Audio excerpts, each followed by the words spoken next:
मानो मार्केट में किसी ने अफवाह फैला दिया कि आलू खाने से कैंसर होता है। अब इसकी वजह से सभी लोग अपना अपना आलू बेचना स्टार्ट कर देंगे। अब इसी समय कोई समझदार व्यक्ति जिसे अच्छे से पता है कि ये एक झूठ है और आगे चल के यहाँ पे आलू का दाम बढ़ने वाला है, वो सस्ते दामों में ढेर सारा आलू खरीद लेता है। और जब सब कुछ नॉर्मल होता है तो वो इन आलूओं को बहुत ही मोटे प्रॉफिट पे बेच देता है। दोस्तों, इसी भीड़ से अलग चलने की सोच को ही कहते हैं क्वांट्रा इन्वेस्टिंग। और आज की इस वीडियो में हम लोग देश के सबसे बड़े क्वांट्रा फंड यानी कि एसबीआई क्वांट्रा फंड का पूरा सच जानने वाले हैं। पिछले कुछ सालों में इस फंड ने अपने इन्वेस्टर्स का पैसा गजब ढंग से बढ़ाया है, लेकिन क्या 2026 में भी ये फंड उतना ही अच्छा है? क्या इसका बड़ा साइज अब इसके लिए मुसीबत बन रहा है और इसमें इन्वेस्ट करने पे आपको कितना रिस्क उठाना पड़ रहा है? ये सभी चीजें आज की इस वीडियो में बहुत ही आसान भाषा में समझेंगे दोस्तों। तो वीडियो में आगे बढ़ने से पहले एक छोटी सी और बहुत ही इंपॉर्टेंट बात मैं आपको कहना चाहूंगा।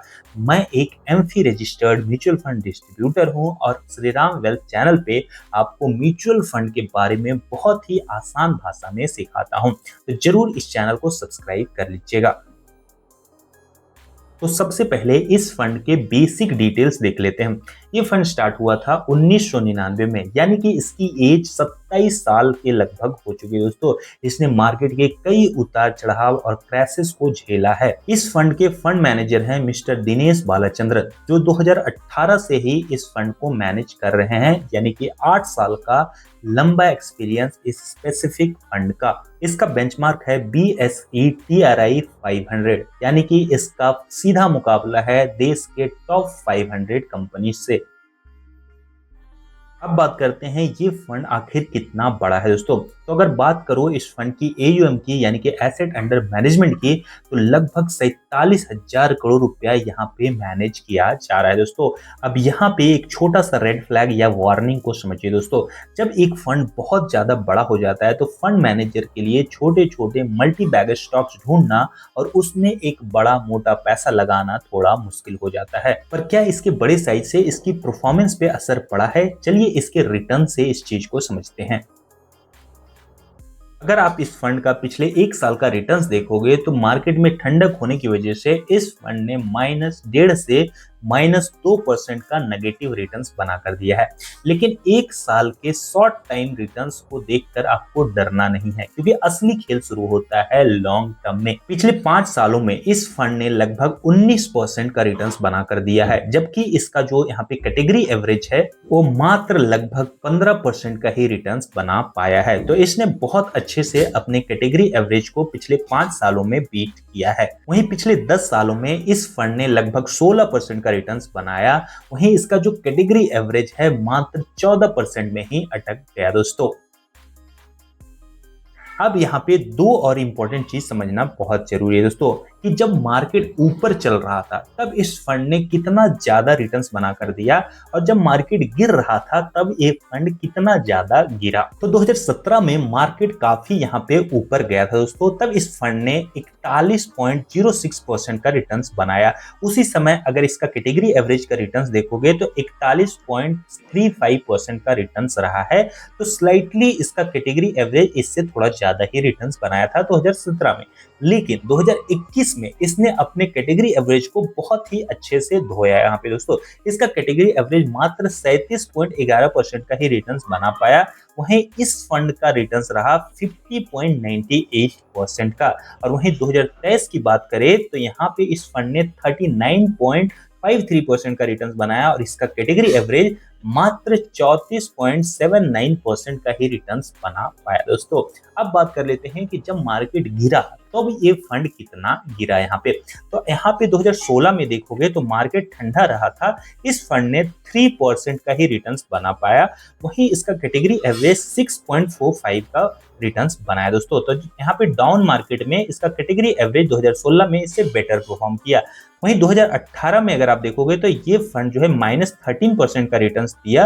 वहीं कैटेगरी एवरेज -8.89% का रिटर्न्स दिया दोस्तों। 2019 में इस फंड ने 0.47% का रिटर्न दिया, वहीं इसका कैटेगरी एवरेज 2.67% का रिटर्न दिया। दोस्तों यहाँ से आपको एक चीज समझना पड़ेगा कि ये फंड जो है रिस्क के मामले में थोड़ा ज्यादा यहाँ पे रिस्की हो रहा है। जब मार्केट गिरता है तो ये ज्यादा गिरता है, लेकिन इसका फायदा तब आपको मिल रहा है जब मार्केट ऊपर जाता है, तो ये ज्यादा आपको रिटर्न्स भी बनाकर दे रहा है पास्ट में। अब मैं आपको वो सारी चीजें बताऊंगा जो पूरे YouTube पे आपको कोई भी नहीं बताता है। रिस्क पैरामीटर्स दोस्तों, इन बोरिंग टर्म्स को बहुत ही आसान भाषा में समझते हैं। तो सबसे पहले बीटा को समझते हैं दोस्तों। इसका बीटा है 0.91%।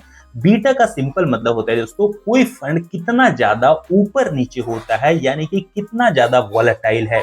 तो जितना ज्यादा बीटा रहेगा उतना ज्यादा वो फंड यहाँ पे रिस्की माना जाता है दोस्तों। इसका बीटा 0.91% होने का मतलब है कि जब मार्केट 10% से गिरेगा तो ये फंड लगभग 9% ही गिरेगा दोस्तों।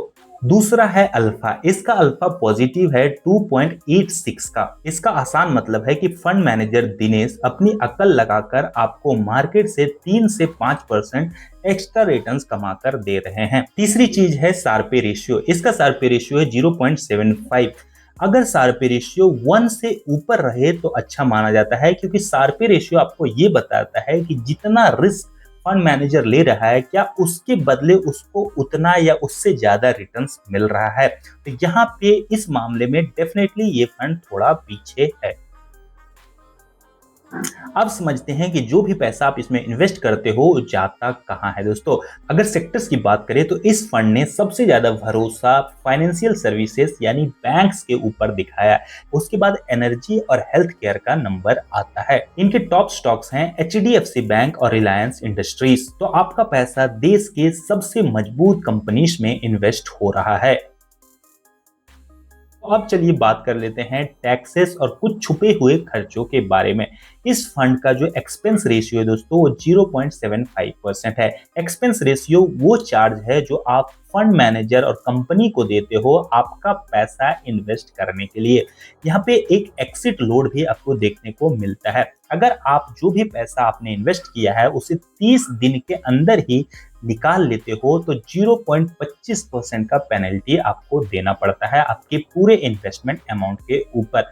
अगर जो है 30 दिन से 3 महीने के बीच 90 दिन के बीच में आप अपना पैसा निकालते हो तो 0.10% का यहाँ पे पेनल्टी आपको देनी पड़ती है दोस्तों। अगर 90 दिन के बाद अपना पैसा आप निकालते हो तो किसी भी प्रकार का आपको पेनल्टी देनी नहीं पड़ती है दोस्तों।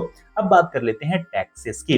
तो क्योंकि ये एक इक्विटी इन्वेस्टमेंट है दोस्तों, तो यहाँ पे आप पे LTCG और STCG लगेगा। STCG तब लगेगा अगर आप अपना इन्वेस्टेड पैसा 1 साल से पहले ही निकाल लेते हो। तो STCG यानी कि short term capital gain tax, जो कि फ्लैट 15% है आपके प्रॉफिट के ऊपर दोस्तों। तो जो भी प्रॉफिट आपका बनेगा उस पर 15% सरकार ले लेगी दोस्तों। अगर आप 1 साल के बाद अपना पैसा निकालोगे तो आप पे लगेगा long term capital gain tax यानी कि LTCG दोस्तों, जो कि 1,25,000 का जो भी प्रॉफिट होगा आपका वो माफ कर दिया जाएगा। उसके ऊपर का जो प्रॉफिट है उसके ऊपर मात्र यहाँ पे 12.5% का यहाँ पे टैक्स आपको देना होगा।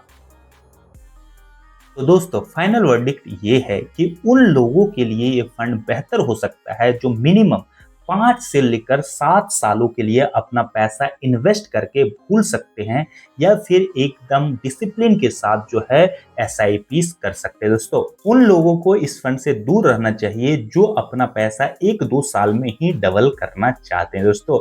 इस फंड को परफॉर्म करने में टाइम लगता है क्योंकि यहाँ पे ये क्वांट्रा यहाँ पे स्ट्रैटेजी पे काम कर रहा है दोस्तों। अब आप मुझे कमेंट करके ये बताओ कि क्या आपके पोर्टफोलियो में SBI का क्वांट्रा फंड है या फिर नहीं, और अगले वीडियो में आपको किस फंड का इसी तरह के डीप क्रिस्टल क्लियर आसान भाषा में एनालिसिस चाहिए।